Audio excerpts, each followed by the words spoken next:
Ilustríssimos alunos e alunas de Teoria Geral do Processo, bem-vindos a mais esta aula. Iremos dar continuidade ao nosso estudo de institutos importantíssimos do direito processual.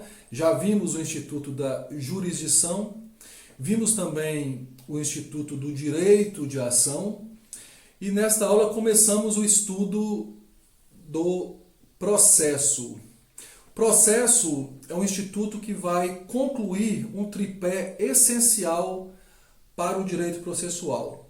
É sobre esse tripé que vocês vão erigir o raciocínio jurídico processual. Então nós temos como tripé jurisdição, ação e processo. Sendo jurisdição a função estatal de resolver os conflitos de interesses que são apresentados ao Estado, julgando-os, dizendo quem está com a razão, aplicando a ordem jurídica àqueles casos que são apresentados para julgamento, trazendo uma pacificação nas relações sociais e ordenando a vida em sociedade, possibilitando assim que a ordem jurídica seja respeitada através da atuação prática dessa ordem jurídica em seus julgamentos. O direito de ação, por sua vez, constitucionalmente consagrado também, ele é o mecanismo, o meio através do qual o cidadão, o jurisdicionado, entendendo que há uma lesão ou ameaça de lesão ao seu direito, ele provoca, assim, a atuação do Estado, para que o Estado possa prestar-lhe a jurisdição. Essa provocação do Estado se dá, em regra, através da petição inicial. A petição inicial tem vários sinônimos, né? Peça de ingresso, inicial, peça átrio, exordial, peça vestibular, libelo. Então são vários sinônimos que tem a petição inicial. Mas ela é nada mais, nada menos que o primeiro ato do autor no processo e o ato mais importante do autor, porque é através da petição inicial que o autor provoca o Estado, provoca o juiz, a fim de que o juiz possa prestar-lhe a tutela jurisdicional, onde tutela, já vimos, é proteção. E jurisdicional vem de jurisdição, que por sua vez vem do latim iuris dictio, ou iuris dicere, que quer dizer o direito, determinar o direito no caso concreto, dizendo quem está com a razão. Voltando àquela nossa máxima já explicada para vocês em outras aulas, do da mihi factum dabo tibius. O juiz age dessa forma com as partes. O juiz é um terceiro estranho ao conflito, pertencente ao órgão judiciário, com a incumbência de conduzir o processo, bem como proferir uma decisão sobre o conflito. O juiz estabelece o seguinte: as partes vão contribuir com a sua atividade jurisdicional. Como é que as partes contribuem? Cada uma através de suas alegações. O juiz estabelece: da mihi factum, me deem os fatos, dabo tibius, que eu lhes darei o direito. Onde entra o processo nisso tudo?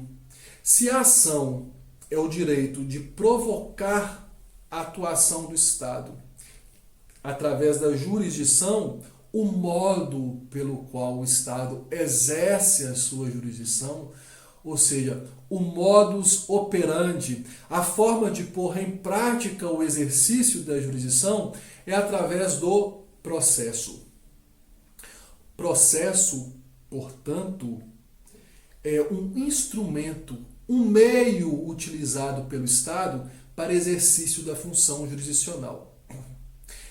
Como dizem, a regra é clara. O meio através do qual o Estado tem que atuar está pré-definido na legislação. É o direito processual. O processo em si, ele tem que ser conduzido pelo juiz através das regras determinadas na legislação processual que devem ser interpretadas e aplicadas com base nos princípios norteadores do processo. Então, a primeira visão que temos do direito processual é essa, a visão constitucional. Processo enquanto instrumento utilizado pelo Estado para exercer a sua função jurisdicional.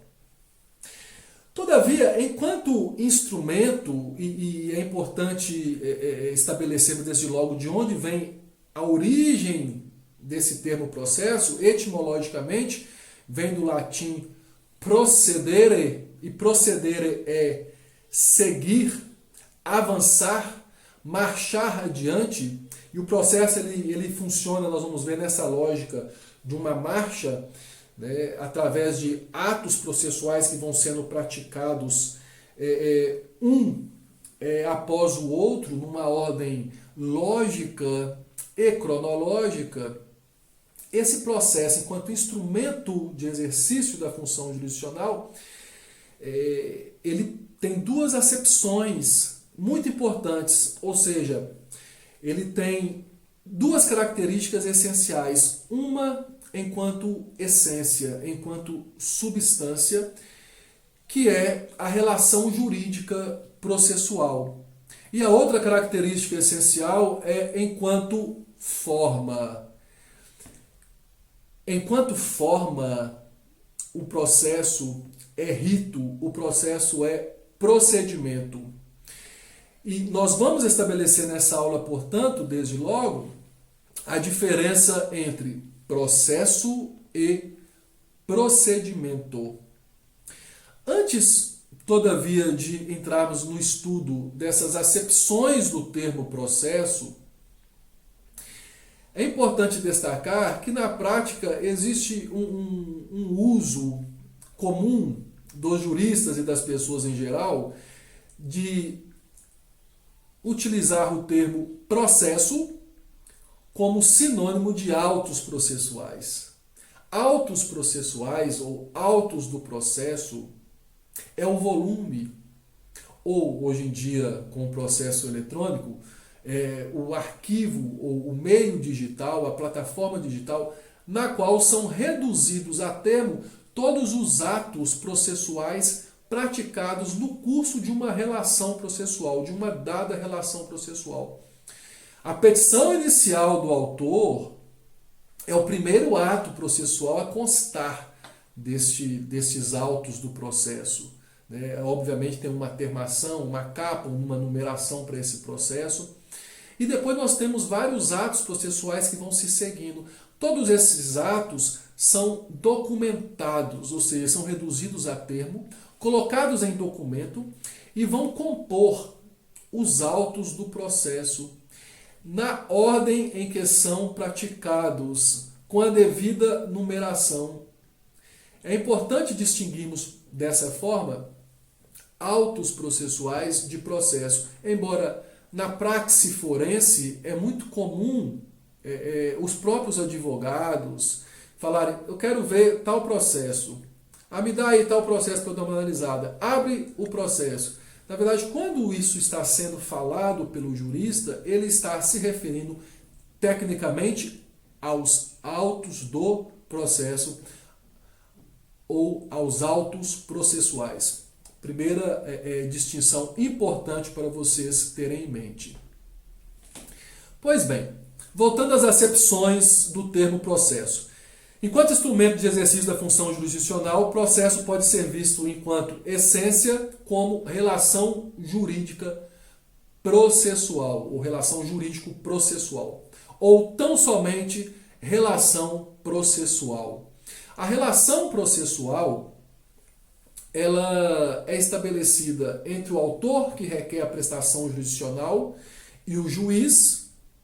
Então, o primeiro ato para estabelecer essa relação processual é o protocolo ou distribuição da petição inicial. Vocês vão estudar em processo civil 1 a diferença desses termos protocolo ou distribuição, mas já antecipando, o protocolo se dá quando só há um juízo competente, como Vara Cível de Itamaraju, é vara única.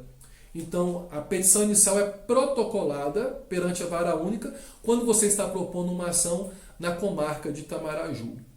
Agora, se você for propor uma ação em uma comarca que tem mais de um juízo competente para conhecer determinada demanda, por exemplo, na comarca de Eunápolis, em Bahia, nós temos 2 varas cíveis, de modo que a petição inicial ela vai ser distribuída e não protocolada, porque é uma distribuição por sorteio, para ver se ela vai ser direcionada para a primeira vara cível ou para a segunda vara cível. Pois bem, através da petição inicial, começamos a formação da relação processual, na qual o autor requer do juiz a prestação jurisdicional. O juiz, recebendo a petição inicial, verificando que ela está em termos, após despachar essa petição inicial, nós até mencionamos isso ao estudarmos o direito de ação e principalmente as condições da ação, o juiz, verificando se preenche condições da ação, requisitos da petição inicial, pressupostos processuais, dentre outras coisas, ele determina a citação do réu. Com a citação do réu, nós vamos ter a formação completa dessa relação processual. O réu vindo a comparecer ao processo através da citação. Dessa forma, em um esquema mínimo, a relação processual se estabelece entre autor e réu perante o poder judiciário, perante o Estado juiz. Mas é óbvio, nós estudamos os princípios norteadores do direito processual, é essencial, é indispensável, é conditio sine qua non para que tenhamos uma relação processual válida, que essa relação se estabeleça em contraditório, que exista o devido contraditório em todo o curso dessa relação processual entre autor e réu. Eu acabei de falar, ambos auxiliam o juiz a descobrir a verdade, da mihi factum. E isso se dá através da atividade das partes em contraditório, cada qual na defesa de seus direitos e interesses. Lembrando que contraditório anda de mãos dadas com o princípio da ampla defesa, né, que se estabelece através de se colocar à disposição das partes todos os meios idôneos necessários para que elas possam provar a veracidade de suas alegações. Então, as partes atuando em contraditório perante o Estado juiz é um esquema mínimo da relação processual. E aqui eu me lembro de palavras do meu ilustre professor na graduação, Humberto Teodoro Júnior, doutor Humberto Teodoro Júnior. Talvez ele está entre os mais renomados juristas do que diz respeito ao processo civil, principalmente, em nosso país e, quiçá, na América Latina. Sua obra, seu manual de direito processual civil, é dos mais importantes, dos mais lidos, dos mais vendidos no Brasil. E eu tive a honra, o orgulho de ter Humberto Teodoro Júnior como meu professor em 5 semestres na graduação, desde Teoria Geral do Processo até o Direito Processual Civil 4, e isso despertou em mim esse gosto pelo direito processual.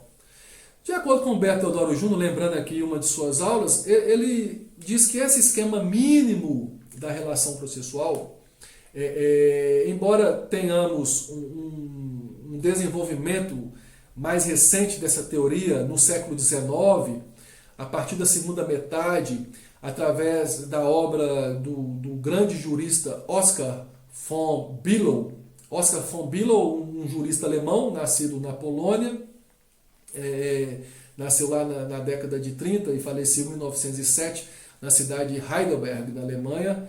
Ele tem uma obra que é considerada um marco para a cientificidade do direito processual, que é a teoria dos pressupostos processuais e as exceções dilatórias. Essa obra de Oskar von Bülow é de 1868, ou seja, na segunda metade do século XIX. Oskar von, Oskar escreve-se normalmente, von, em alemão, esse von, o V, tem um som de F. Below. Below é B-U com trema L-O-W. Para vocês aprenderem a escrever corretamente. Oscar von Below. Essa obra dele é considerada marco dessa fase do processo como autônomo ao direito material. Nós estudamos as fases de desenvolvimento do direito processual após o surgimento do Estado de Direito. Nós fizemos um destaque na linha do tempo e pegamos, a partir do momento que surge o Estado de Direito moderno, após as revoluções francesa de 1789 e norte-americana de 1776, com o surgimento do Estado de Direito Constitucional, com a Constituição norte-americana de 1787 e a Constituição francesa de 1791 como marcos desse novo Estado, na qual o direito está acima do governante, a ordem jurídica que coordena toda a vida em sociedade, não a vontade do rei, ultrapassando então aquela fase do Estado absolutista,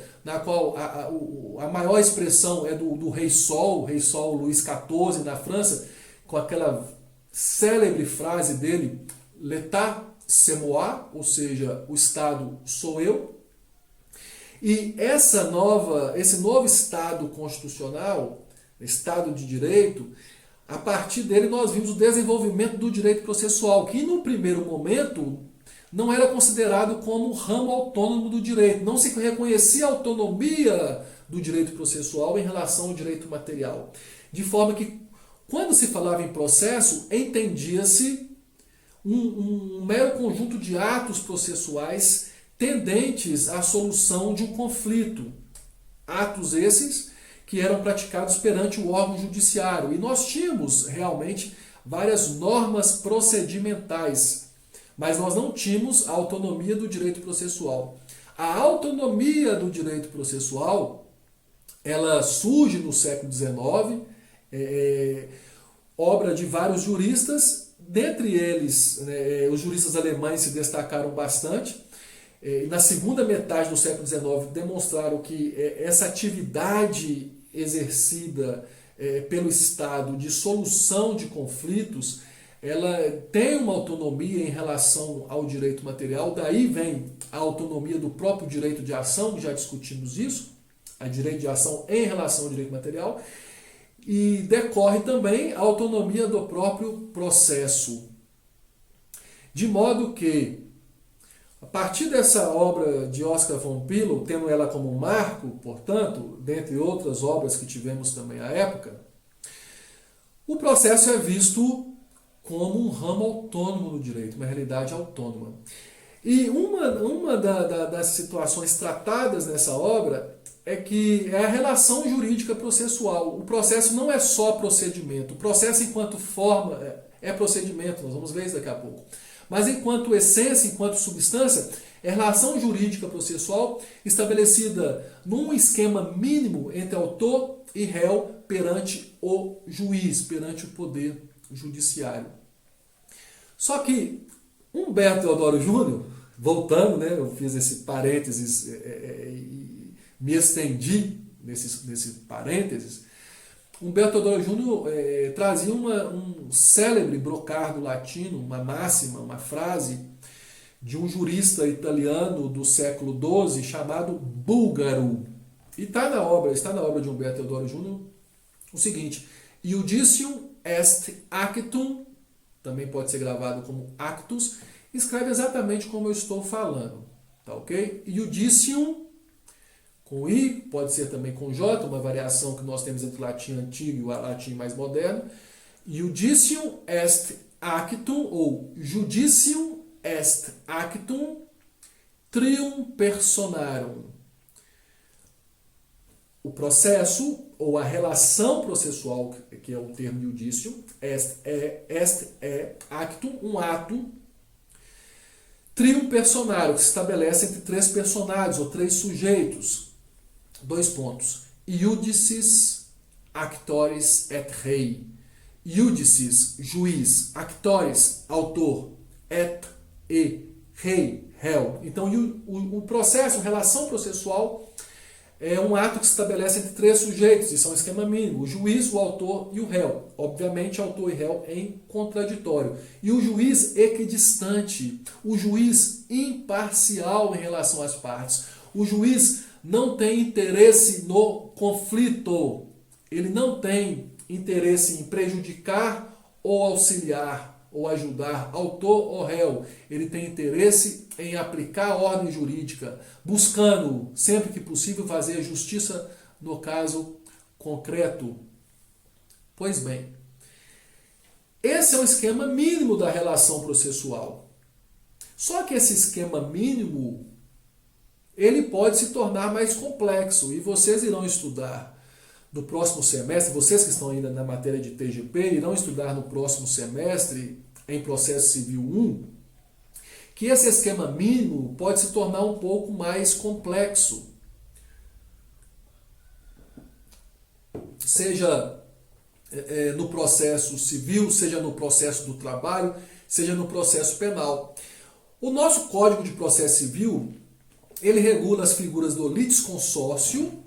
Esse litisconsórcio quer dizer, litis vem de lide e consórcio, um consórcio, conjunto. Então, litisconsórcio é litigar em conjunto. O litisconsórcio significa a existência de mais de um sujeito no polo ativo da relação processual, e aí teremos litisconsórcio ativo, mais um sujeito no polo passivo, aí nós teremos litisconsórcio passivo, ou seja, mais de um réu no processo. Ou podemos ter mais de um sujeito em ambos os polos da relação processual. Vários autores e vários réus. Teremos, assim, um litisconsórcio misto. Tá bom a gente analisar essa classificação de litisconsórcio. Em processo civil 1, no quarto semestre, vocês irão estudar outras classificações para esse litisconsórcio, como unitário, não unitário, litisconsórcio facultativo, litisconsórcio necessário, etc. Tá? Mas não é o nosso caso agora. Isso torna um pouco mais complexo esse esquema mínimo da relação processual, não é mesmo? Mas também temos outra forma de se tornar mais complexa, que é através da intervenção de terceiros nessa relação processual. Esse instituto da intervenção de terceiros significa que, no curso do processo, alguém que originariamente não figurava nem no polo ativo, nem no polo passivo da relação processual, é chamado a participar da relação processual. Isso quando é uma intervenção coacta, forçada, ou a própria pessoa que não inicia num dos polos da relação processual requer espontaneamente a sua participação, que é uma intervenção chamada de voluntária. A intervenção de terceiros faz com que nós tenhamos mais pessoas integrando a relação processual. Muitas vezes essas pessoas, ao virem a compor a relação processual já no curso do processo, vão participar do polo ativo ou do polo passivo, tornando-se assim também partes do processo. Algumas vezes não irão se tornar parte no processo, como na figura, por exemplo, do amicus curia, o amigo da lei, alguém que vai participar só para dar o seu parecer, trazer o seu conhecimento sobre o conflito, a fim de auxiliar o juiz na decisão a ser tomada. Além do amicus curia, nós temos outras figuras interventivas, como eu falei, só a fim de conhecimento, nós não iremos estudá-las aqui nesta aula, porque é um tópico para processo civil 1. Nós temos regulados no Código de Processo Civil como intervenção de terceiros, assistência, denunciação da lide, chamamento ao processo, o incidente de desconsideração da personalidade jurídica. Então são essas as figuras interventivas reguladas no Código de Processo Civil. Além da intervenção de terceiros, pessoas que originariamente não são partes e são chamadas ou voluntariamente venham participar do curso do processo, há a possibilidade também da intervenção do Ministério Público no processo. O Ministério Público, já vimos, é uma figura que não pertence ao Poder Judiciário, mas, assim como as partes, o Ministério Público auxilia o Poder Judiciário no exercício da função o jurisdicional. O Ministério Público representa o Estado, mas de uma forma diferente do Poder Judiciário. Ele surge principalmente para ser o detentor da ação penal, o titular da ação penal, né? Para fazer atuar o ius puniendi do Estado, ou seja, o direito de punir. Já vimos isso ao estudarmos o direito de ação. No processo civil, o Ministério Público ele tem, principalmente no que diz respeito a mover ações, ele atua basicamente, principalmente, no exercício da ação coletiva, como um dos titulares que podem mover a ação coletiva, principalmente através da ação civil pública. E o Ministério Público exerce outro papel fundamental, relevantíssimo no processo civil, que é em alguns conflitos, em alguns tipos de conflitos, a depender da natureza do direito controvertido ou a depender da pessoa que está participando do conflito, o Ministério Público terá que ser convocado, intimado para intervir no processo como fiscal da lei. Em latim, custos legis. Custos legis. Nessas situações que o Ministério Público tem que atuar como fiscal da lei, ou custos legis, e algumas delas listadas no artigo 178 do Código de Processo Civil, nós vamos ter também uma maior complexidade dessa relação processual, não é mesmo? Pois bem, o esquema mínimo, autor e réu perante o Estado juiz, pensando a gente numa jurisdição contenciosa, na qual nós temos uma relação processual propriamente dita. Também estudamos isso na nossa aula que distingue jurisdição contenciosa de jurisdição voluntária. Se não se lembra, remeto você a esta aula, a assistir novamente essa aula. Ok.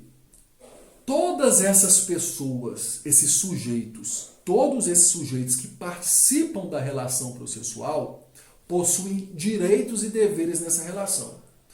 E você, enquanto jurista, já tem que saber desde logo que quando ouvir o termo relação, entenda que é uma via de mão dupla. Uma das vias leva direitos e outra via traz deveres. Ou seja, todos que participam da relação processual têm direitos e deveres nessa relação. No esquema mínimo, quem são os sujeitos? Repetindo, autor, réu e juiz. Ah, professor, mas o juiz também é sujeito da relação processual? O juiz é sujeito da relação processual. Ele tem direitos na relação processual. E ele tem deveres na condução da relação processual. E a atuação do juiz está limitada na lei, a fim de evitar arbitrariedades por parte do julgador. Ele não vai conduzir o processo ao seu bel prazer. O juiz ele vai ter que conduzir de acordo com os princípios e regras que norteiam o exercício da jurisdição. E isso é importantíssimo para termos um processo justo. Lembram-se que a garantia do devido processo legal, the due process of law, de acordo com Alexandre Freitas Câmara, a garantia de um processo justo, de um processo idôneo. Então o juiz também tem direitos e deveres nessa relação, assim como o autor tem direitos e deveres, e o réu tem igualmente direitos e deveres. O autor tem o direito de requerer a prestação jurisdicional, exigir do juiz a devida prestação jurisdicional, mas ele tem o dever de lealdade, boa-fé processual e de os ônus processuais, de praticar os atos processuais que lhe couberem no tempo devido e na forma devida. Igualmente o réu, ele tem o direito também da prestação jurisdicional, não é só o autor, não é porque ele foi demandado que ele não tem o direito. Nós vimos que a outra faceta do direito de ação é o direito de exceção do réu, o direito de se defender, o direito de demonstrar a improcedência dos pedidos formulados pelo autor na petição inicial. De modo que O réu exerce também direitos em face do juiz, exerce direitos em face do autor, também tem o dever da lealdade e boa-fé processual, o dever de praticar os atos processuais no tempo e na forma devida, que é um ônus para ele. Enfim, e os terceiros que vierem a participar do processo? Os terceiros intervenientes também terão igualmente direitos e deveres nessa relação processual. Visto, portanto, esse aspecto do processo, então processo é, primeiro, relação processual, relação jurídica processual. Isso enquanto essência, enquanto substância. Mas processo, enquanto forma, ele é procedimento ou rito. Rito e procedimento são termos sinônimos. O que vem a ser o procedimento? O procedimento é um modo através do qual a relação jurídico-processual tramita perante o órgão judiciário. É a forma pela qual o Estado vai prestar a jurisdição. Pessoas, existem vários procedimentos através dos quais uma relação processual pode ser proposta perante o órgão judiciário. Então, se nós formos pensar no processo civil, nós temos como um procedimento padrão, contencioso, o procedimento comum no processo civil. E nós temos vários procedimentos especiais que foram criados pelo legislador para atender a situações específicas, para serem utilizados em determinados tipos de conflitos, a depender da natureza do objeto litigioso, a depender da pessoa envolvida no litígio, a depender do valor da causa, etc. Como exemplo, ação de consignação em pagamento, ações possessórias, ação monitória, embargos de terceiro, ação demarcatória de terra, enfim, ação de inventário e partilha e por aí vai, muitos e muitos procedimentos. Né? Nós temos até essa prática forense de taxar o procedimento com a ação, né? Na verdade, tecnicamente não seria correto falar ação possessória. O certo é falar procedimento possessório. Quando alguém demanda tutela jurisdicional para que o Estado preste a jurisdição através desse procedimento, né, houve o exercício do direito de ação para que seja prestado um procedimento possessório da tutela do direito possessório do autor. Mas na prática forense, falamos ao invés de procedimento possessório, a gente fala ação possessória, ação de consignação em pagamento ao invés de procedimento da consignação em pagamento. Tá? Não tem problema, isso já é amplamente difundido na nossa prática forense e vem da época na qual não havia uma distinção entre o direito de ação e o direito material em si. Procedimento, ele demanda um conjunto de atos processuais que serão praticados no curso do processo. O primeiro ato e o mais importante do autor, nós vimos, é a petição inicial. Lembrando, que, e aqui eu trago outro brocardo latino, que vocês gostam muito, né? Sententia debet esse libello conformis. Sententia debet esse libello conformis, ou seja, a sentença deve estar em conformidade com a petição inicial. A petição inicial aí é o libello, o termo libello. Porque o juiz, melhor dizendo, vai julgar o conflito nos termos em que a ação foi proposta. Nós vimos isso na estudar direito de ação.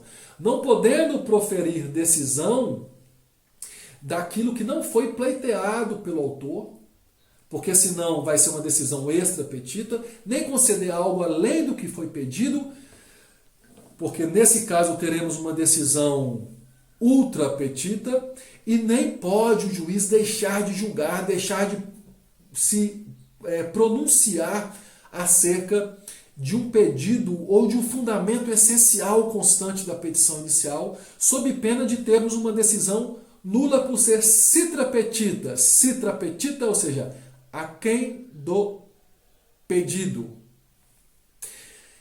Esse procedimento, cada procedimento ou rito é um conjunto de atos processuais. Um conjunto de atos que serão praticados pelo órgão judiciário. E esses atos são determinados em lei.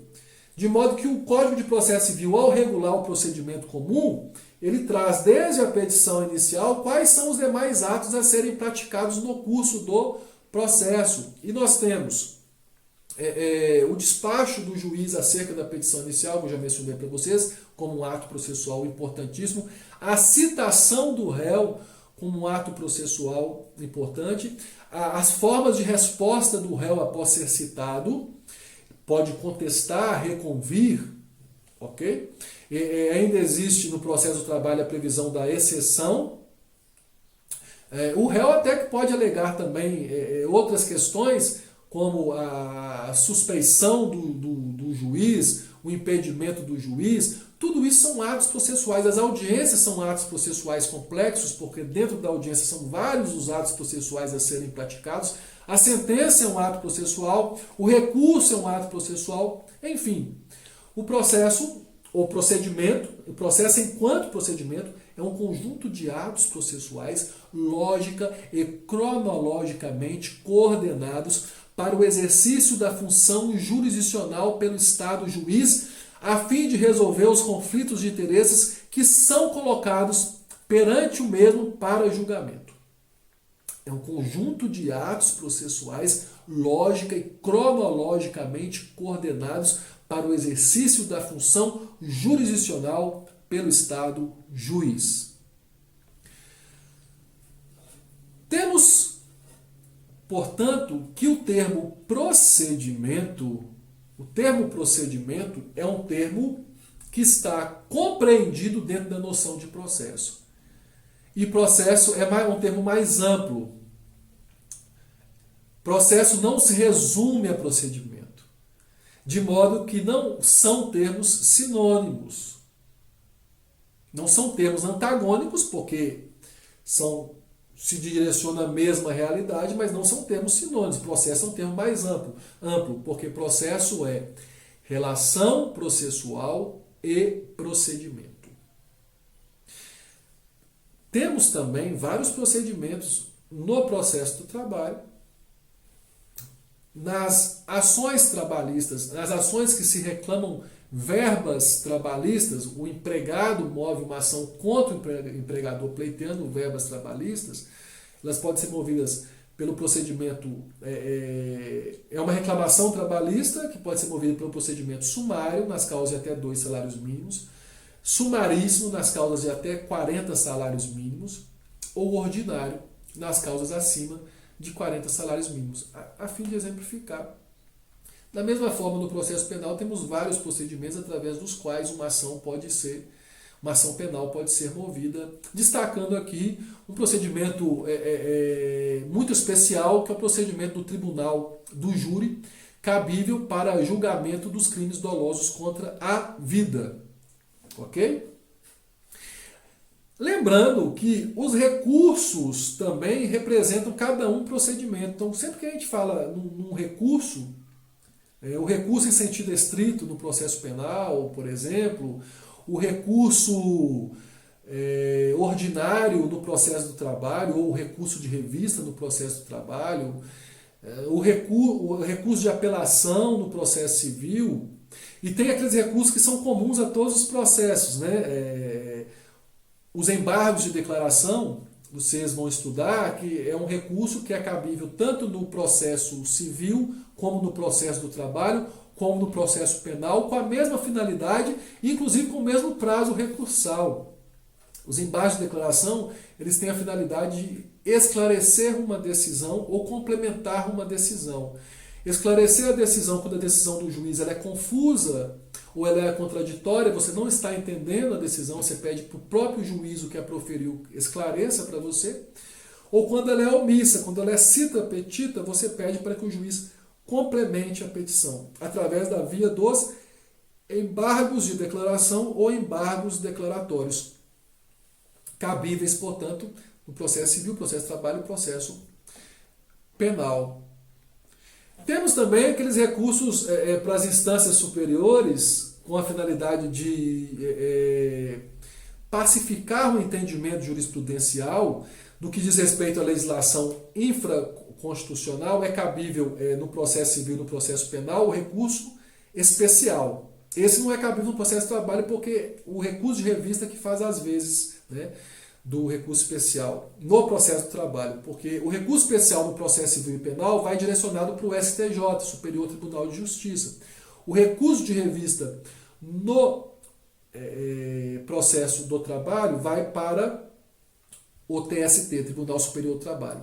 Mas nos três processos nós temos um recurso comum para uniformização da jurisprudência constitucional, que é um recurso perante o STF chamado de recurso extraordinário.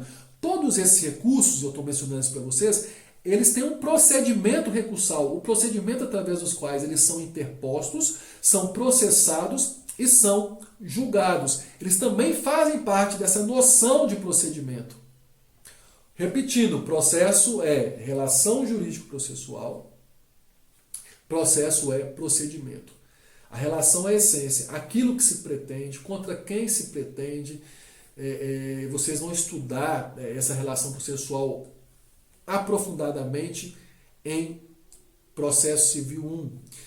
Quem são as partes, procuradores, direitos e deveres das partes e procuradores, litisconsórcio, intervenção de terceiros, direitos do juiz e deveres do juiz na condução do processo, intervenção do Ministério Público no processo, formação, suspensão e extinção do processo, tudo isso vocês verão em processo civil 1. Ou seja, vocês vão aprofundar no estudo da relação processual. A partir do processo civil 2, vocês começam a estudar os procedimentos com estudo de procedimento comum. Essa, em regra, é a matriz curricular das faculdades. Pode ter alguma faculdade com uma matriz diferente, mas estuda-se, em regra, no processo civil 2, procedimento comum e procedimentos recursais. Tá certo? Prosseguindo, portanto, quando o juiz profere uma decisão de um conflito através do exercício da sua função jurisdicional, ou seja, no curso de uma relação processual que se dá através de um procedimento, que é um conjunto de atos processuais, estou repetindo, nós temos duas espécies de normas processuais que regulam essa atividade que está sendo conduzida perante o Poder Judiciário. Nós temos as normas processuais que regulam o exercício da função jurisdicional, que regulam o trâmite da relação processual perante o Poder Judiciário.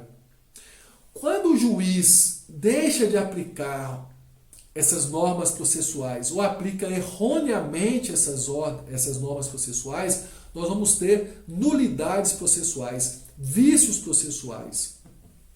Vocês também vão aprofundar nesse estudo em processo civil 1, no estudo das nulidades. Mas já antecipando, isso gera um erro formal, um erro no procedimento, chamado em latim de error in procedendo. Erro no procedimento, error in procedendo. O juiz tem que conduzir o processo de acordo com as normas processuais.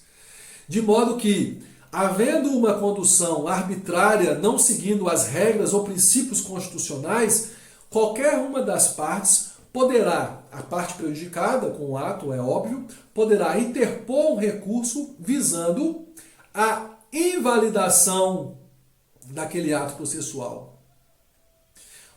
O que pode redundar numa invalidação de uma decisão judicial ou cassação da decisão judicial.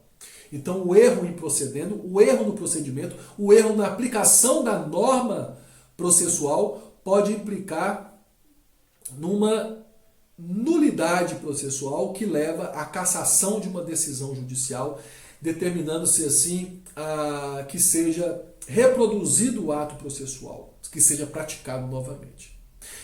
Agora, para poder decidir o conflito em si, o juiz vai aplicar normas de direito material, porque o conflito decorre da relação jurídica estabelecida entre as partes antes mesmo da ação processual ser movida. De modo que O conflito decorre das normas de direito material. O autor alega ter um direito com base no direito material. O réu vai impugnar o direito alegado pelo autor com base no direito material. É óbvio que o direito por si só em abstrato não é aplicável. O que nós temos é o direito e o fato, ou a subsunção da norma jurídica aos fatos que são apresentados. Assim, o juiz, para julgar o conflito, ele se pauta em fatos e se pauta no direito material, na ordem jurídica material. De modo que, estão pegando, estão conseguindo acompanhar, não é mesmo? De modo que, se o juiz profere uma decisão que uma das partes entende que foi uma decisão errada, porque ele não analisou bem os fatos, não aplicou corretamente a teoria das provas, então ele considerou como provado um fato que não foi devidamente provado no processo, ou desconsiderou outros fatos que estavam devidamente provados. Nesse caso, nós temos um erro injudicando, ou injudicando, pode ser com J ou com I, já falei da variação do latim, error injudicando, ou erro de julgamento pela errada aplicação dos fatos. E podemos ter também, o juiz caracteriza bem os fatos, ele na compreensão da parte, ele não errou na interpretação dos fatos, na consideração de quais fatos foram provados, quais não foram provados, etc. Mas a parte entende que o juiz aplicou mal o direito. Então, da mesma forma, nós temos o que se chama de error injudicando, ou erro de julgamento. Erro de julgamento. O que leva à possibilidade da parte buscar impugnar essa decisão judicial através de recurso, e esse recurso tem a finalidade de reformar a decisão judicial. Então, olha a diferença. O erro em procedendo, o erro de procedimento, o erro formal, nele a parte recorre para buscar a invalidação de uma decisão, de um ato, a cassação dessa decisão, a declaração de uma nulidade processual. Ou seja, cassa-se a decisão para o processo, em regra, retornar à instância originária para ser proferida uma nova decisão após aquele ato nulo e todos os demais que estiverem eivados de nulidade serem praticados novamente. E no erro de julgamento, no erro da aplicação da norma de direito material, o erro na interpretação dos fatos provados no processo, a parte pode impugnar a decisão por recurso com o objetivo de reformar essa decisão. Nesse caso, nós não precisamos praticar novamente nenhum ato processual, não precisa cassar decisão. A decisão continua existindo, a decisão que foi proferida. Só que como houve no pensamento da parte um erro, ela quer uma nova decisão sobre o assunto. E aí o tribunal profere uma nova decisão, na qual ele pode confirmar a decisão do juízo, o ACO, do juízo de origem, chamado de juízo ACO. O tribunal é o juízo ad quem, o juízo de destino, ad quem, o juízo de destino. O juízo de destino vai proferir uma decisão, confirmando a decisão do juízo ACO, de origem, ou reformando a sua decisão. Certo? Essa diferenciação entre erro em procedendo e erro injudicando, um erro formal ou um erro material, ela é muito importante. E eu trouxe isso para vocês, embora seja uma matéria de processo, a partir de processo civil 2, ela é essencial porque, nesse nosso assunto, porque vocês enxergam muito bem com essa diferenciação que no curso de uma relação processual, o juiz tem que aplicar corretamente as normas que determinam o modo como essa relação tramita perante o Estado juiz, são normas procedimentais. As normas que dizem respeito à forma de constituição dessa relação processual, constituição válida e desenvolvimento regular, que nós vamos estudar numa aula posterior, que são os pressupostos processuais. aquelas normas sobre o exercício válido do direito de ação, que são a existência das condições da ação, dentre outros vícios processuais. Tudo isso diz respeito a normas processuais e, portanto, a sua não verificação leva a um erro em procedendo. Já ao julgar o conflito, ao dizer quem tem a razão, aplicando a ordem de direito material, aquele caso concreto, com base naqueles fatos que foram provados no processo, nós temos um erro material, um erro de julgamento. E eu já mencionei para vocês que o juiz tem que julgar conforme o conjunto probatório dos autos. Aquilo que não está nos autos não pode ser considerado pelo juiz. Quod non est in actus, non est in mundo. Aquilo que não está nos autos do processo, no ato processual, não está no mundo para o juiz. Com isso, encerramos essa nossa primeira aula sobre processo e espero vocês, alunos e alunas, na nossa próxima videoaula. Um grande abraço a todos vocês.